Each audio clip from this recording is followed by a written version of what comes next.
Imagine walking onto a car lot with $50,000 in your bank account and realizing that just makes you an average buyer who still has to make some really painful compromises. Yeah, it's a wild reality check. Right.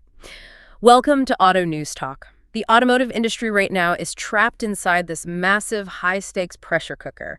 On one side, you have automakers pushing these incredibly high-tech, premium-priced futures, and on the other, budget-stressed consumers are they're pulling the emergency brake, demanding basic affordability. Exactly. So we're taking a journey through this entire ecosystem from the geopolitics of the factory floor all the way down to the local dealer lot and the service bay.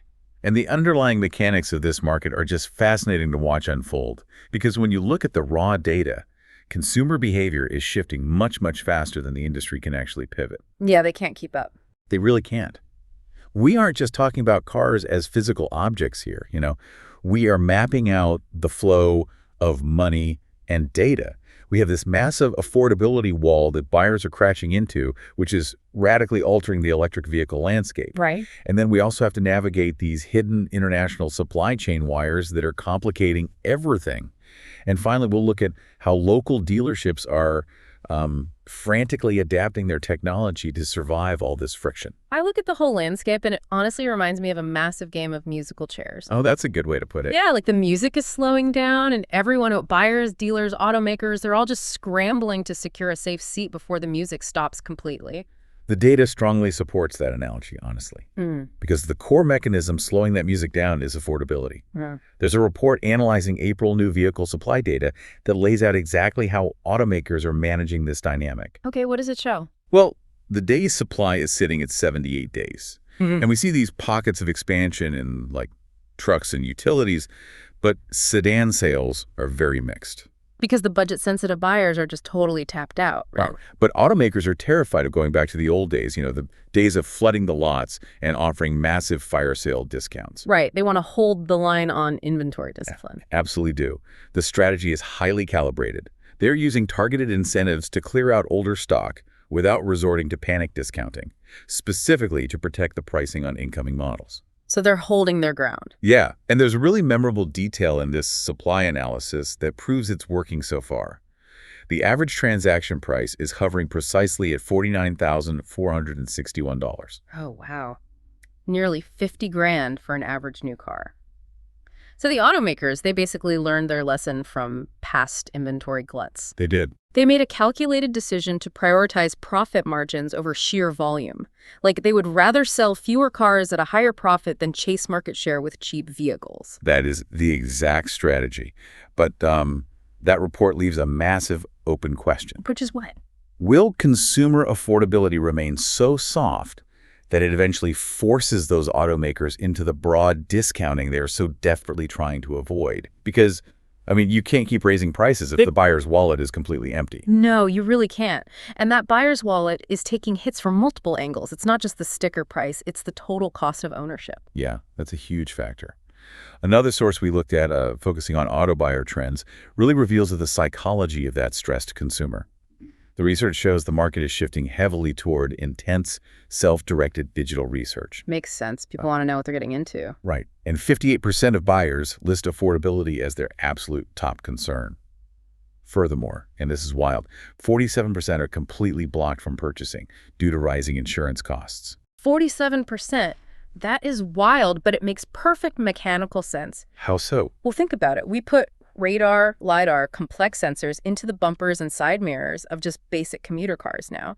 So a minor fender bender that used to cost like $500 to fix now requires replacing a highly calibrated computer vision system. Oh, great. It runs the repair bill into the thousands, and the insurance companies just pass that risk directly to your monthly premium. Exactly. And because of that intense financial pressure, traditional brand loyalty is just evaporating. That Buyer Trends report notes that 31% of buyers prioritize price over brand loyalty. They just want a deal. Yeah, they are willing to put in the miles to find it. 59% state they are willing to travel for a better price. Wow, okay. Yet, interestingly enough, 50% ultimately end up buying within 12 miles of their home. Oh, that's funny. So the reality of convenience ultimately wins out over the desire to hunt for a bargain across state lines. Basically, yeah. But, that affordability wall, that $49,000 average price, it creates a fascinating ripple effect, especially when we look at the electric vehicle transition. Oh, completely. Because if a standard new car is nearly 50 grand, the math for adopting a new EV becomes incredibly difficult to justify. An analysis of Cox EV trends puts it very bluntly. Mm-hmm. The market has essentially split entirely in two. New EV sales are stalling out, dropping 23.1%, with inventory ballooning to a 79 days supply. Yikes. But conversely, the used EV market is thriving. Sales jumped 16.7%. Let me guess the underlying mechanism here. It's the depreciation curve, right? You nailed it. Yeah, early adopters paid that massive premium for brand new EVs, but the technology ages so fast. Those vehicles lose a huge chunk of their value in the first few years, and the second owner gets the bargain. You are hitting on the exact core mechanism. The average price for a new EV is a really steep $55,211. But the used EV listing price is way more palatable. It's sitting right at $35,895. That is a massive difference. It is. Consumers are just making a purely financial calculation. And the numbers show a shocking reality on the lots. The days supply for used EVs plummeted to just 32 days. Wait, really? 32 days is an incredibly tight turnaround. It is. For the second straight reporting period, used EV supply actually fell below gas-powered vehicles.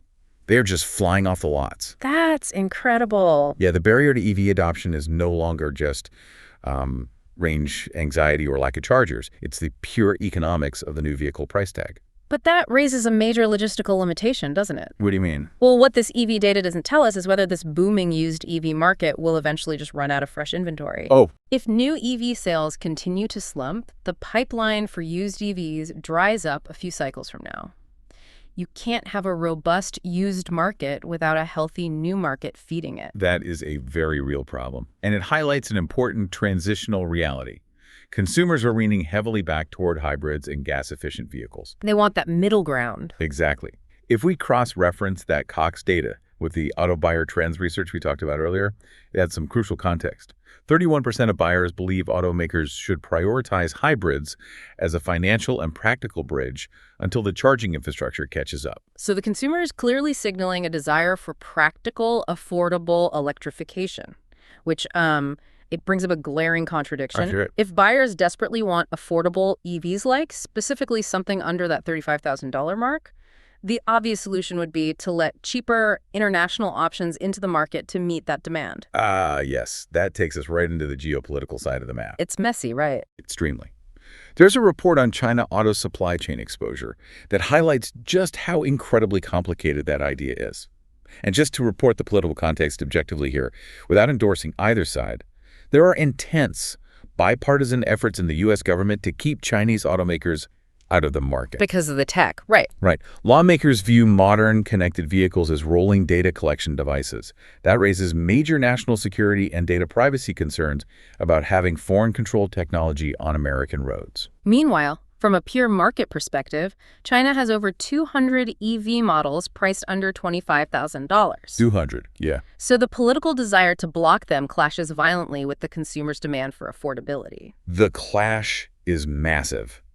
But the report details a reality that makes those political efforts incredibly difficult to actually execute, because the supply chains are already deeply embedded. They're already here. Yeah, we aren't simply talking about importing finished whole cars. Over 60 U.S.-based auto suppliers are actually owned by Chinese companies. Oh, wow. So it's not like swapping out a modular battery pack. It's more like baking a cake, right? You bake the cake, and then someone says, hey, extract the sugar out of that cake. The ingredients are already mixed in the oven. That is the perfect way to visualize it. The supply chain integration goes down to the level of specific microcontrollers and raw material processing. It's baked in. Completely. There's a memorable detail from the report that notes the Toyota Prius plug-in hybrid utilizes roughly 15% Chinese parts, and some Chevy EV models use up to 20%. 20%? That's a huge chunk of the car. It is. And the implication is that unwinding these supply chains to satisfy political and security goals, it would be incredibly slow. And it could inadvertently skyrocket the price of vehicles for the consumer, who was already, as we established, totally cash-strapped. Which leaves a pretty massive unanswered question. Yeah, what actually happens to the factory floor production timelines if a hard ban is suddenly enacted? Exactly, because if you rip out 20% of the crucial components for a Chevy EV, that assembly line just grinds to a halt. You can't build 80% of a car. You really can't. The uncoupling process is fraught with logistical nightmares, and the report leaves the timeline of a potential ban as a major open variable. So let's bring this down to the local level, because we have all this macro level chaos, automakers holding pricing, the EV market splitting in two, and international supply chains turning into a geopolitical minefield. It's a lot. How are local dealerships handling this stressed out consumer who really just wants a vehicle they can actually afford? Well, honestly, it's a struggle. Returning to that auto buyer trends research, we see dealers just throwing money at the web to capture these buyers. They're allocating 59% of their marketing spend to digital channels. Pushing hard online. Yeah. Buyers are doing intense online research, and 72% of them expect a reply from a dealer within 24 hours of reaching out. Okay, I bet I know what is happening here. Dealerships are buying these massive digital ad packages that just flood their CRM systems with low-quality automated leads. And the sales team just gets completely fatigued. The data proves your theory entirely. Because despite all that heavy digital investment, a staggering 75% of dealers spend under 5 minutes attempting to follow up with a lead. Under 5 minutes. That is insane. It's a huge gap. They probably call once, get a voicemail, and just move on because the system is throwing sheer volume at them instead of qualified buyers. That's exactly it. The human reality of the dealership floor simply cannot keep up with the digital volume. And the report leaves open the practical question of how dealers can realistically close that massive follow-up gap with the current tools they have. It doesn't seem like they can. No, and because front-end sales are so tough right now, and those follow-ups are failing, dealers are realizing they have to optimize a completely different part of the business. They have to look for revenue in the service lane. Precisely. A different source focused on service lane technology shows how they are adapting. A company called MyKarma recently, they launched a new partner portal for developers. Okay. Because selling the car is so difficult, dealers are turning to tech to optimize the back-end operations. This portal features a secure sandbox and a self-service API. Okay, let me explain how this works mechanically for the audience because the jargon can get a bit thick here. Please do. Think of an API and application programming interface as a universal translator. In a dealership service department, the software for scheduling appointments might speak French, right? Okay. While the software taking credit card payments speaks Japanese and the vehicle inspection software speaks German, an API allows all these different computer systems to talk to each other instantly without a human having to manually type information from one screen into another. That translates the technical jargon perfectly. And this portal reduces that exact integration friction. It'll eventually allow dealers to build their own custom solutions. That's a big deal for them. It is. In fact, Chris Hoke, the CEO of VinNCUE, is quoted in the release, specifically noting that this portal allowed his team to quickly ramp up development to get integrated solutions to market much faster. So they're moving quick. Very quick.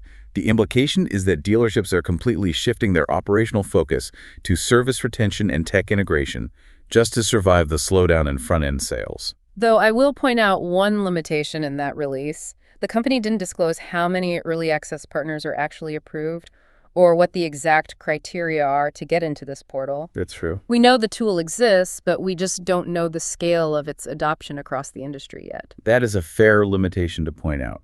However, the overarching trend is super clear. Dealerships know they have to fix their internal friction to keep the customers they already have. Right. So we have covered some incredible ground here, from the macroeconomics of global supply chains down to local service lane scheduling APIs. We really have. How do we synthesize this entire journey for the listener? What are the big takeaways? Well, looking across all the evidence we've discussed, 3 massive themes emerge. Theme number 1. Affordability is dictating absolutely everything. Yep, the $50,000 elephant in the room. Exactly. We see this supported by the new car supply data with that $49,000 average, the booming used EV market from the Cox research, and the Auto Buyer Trends report showing affordability as the top hurdle. It is literally the center of gravity for the whole industry. That affordability gravity will just pulls everything else into its orbit. So what is the second theme? Theme 2 is the mismatch between digital investment and human reality. We see this in the buyer trends data, where dealers allocate huge budgets to digital ads but fail spectacularly at basic human follow-up. The 5-minute effort. Right. And they are relying on back-end tools, like the MyKarma platform, to try and fix their operational friction instead. And the third theme centers on the international complications, right? Yes. Theme 3 is the clash of policy versus market reality. You have the political desire to block Chinese EVs for security reasons, crashing headfirst into the consumer demand for sub-$25,000 cars. And the physical reality that 15 to 20% of the parts in some domestic cars are already embedded from those very supply chains. Exactly. And those themes highlight two major tensions in the market right now. First, automakers are aggressively pushing pure EVs, but the buyers are explicitly saying they want hybrids or used EVs as a financial bridge. Yeah, a massive disconnect there. And second, dealers view themselves as digitally optimized retailers, yet they fail at the most basic human element of answering a sales lead within 24 hours. Which means all that tech is kind of useless if the human follow-through isn't there. Right, and those tensions point to a single practical takeaway for anyone navigating this landscape. For both the consumer and the dealer, the game is won in the local service lane. That makes total sense. The buyer trends show that most buyers stay within 5 to 12 miles of home for service and sales. Maintaining the cars we already have is the most financially sound strategy, while the new car market sorts out its pricing and its supply chain identity crisis. So if you're a buyer, you just maintain your current vehicle and wait for the dust to settle. Basically. And it leaves us with one final, very provocative thought. Oh, let's hear it. We discuss lawmakers viewing modern cars as rolling data collection devices, right? Yeah. Well, as vehicles become more reliant on software, code, and connectivity, at what point does the software inside the car become more valuable than the engine powering it? Oh, wow. That's a shift. Yeah, and if the software dictates the vehicle's capabilities, how will that change what a used car even means when the physical hardware outlasts the software support? That is a fascinating question to leave hanging. The definition of ownership itself might be the next thing to completely change. It really might. Well, thank you so much for tuning into Auto News Talk. Keep an eye on those dealership lots. Watch to see if those hybrid inventories really do start overtaking the pure EVs as buyers demand a practical bridge. Catch you next time.